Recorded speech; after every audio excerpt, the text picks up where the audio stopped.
Halo pemirsa YouTube, masih bersama kami di saluran kesayangan Anda, yaitu tutorial gorden.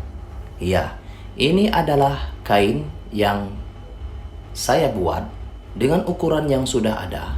Oke, perhatikanlah. KineMaster bersama tutorial gorden.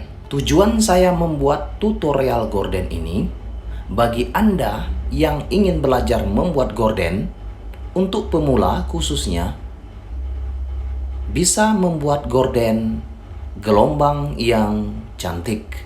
Oke, lihatlah. Perhatikan tangan saya untuk Anda. Kemudian, harapan saya untuk Anda, tolong bagikan saluran YouTube ini ke negara Anda, dimanapun Anda berada. Ya, baik Anda berada di dalam negeri ataupun luar negeri, tolong bagikan video ini. Oke, semoga Anda sehat selalu. Bersama saya, tutorial gorden akan membuat tanda bagian kiri dan bagian kanan, yaitu 10 cm dan beri jarak 3 cm. Kemudian, lihatlah, lipat bagian bawah.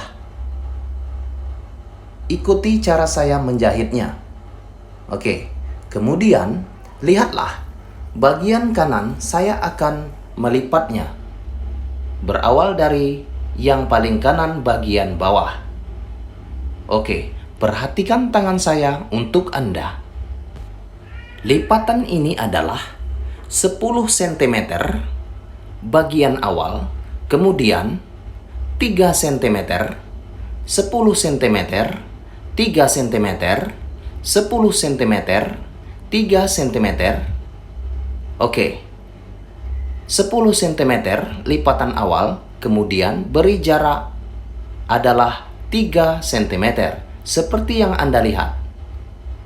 Perhatikan tangan saya untuk Anda.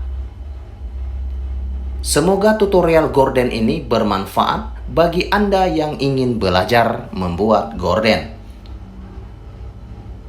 Bagian kiri saya akan membuatnya seperti bagian kanan. Lihatlah, perhatikan tangan saya untuk Anda. 10 cm, lipat saja. Kemudian, 10 cm, lipat saja. Jarak antara 10 cm itu adalah 3 cm. Lipat lagi, 10 cm, beri jarak 3 cm. Lipat lagi, 10 cm, beri jarak 3 cm. Lipat lagi 10 cm, beri jarak 3 cm. Beri jarak 3 cm, begitulah seterusnya. Oke. Setelah itu, bagian kiri dan bagian kanan sudah dipasang. Kemudian rapikan saja. Ini adalah gelombang gorden. Bagian ini Anda bisa menjahitnya sesuai tutorial yang sudah ada. Oke, terima kasih. Salam tutorial gorden. Please share.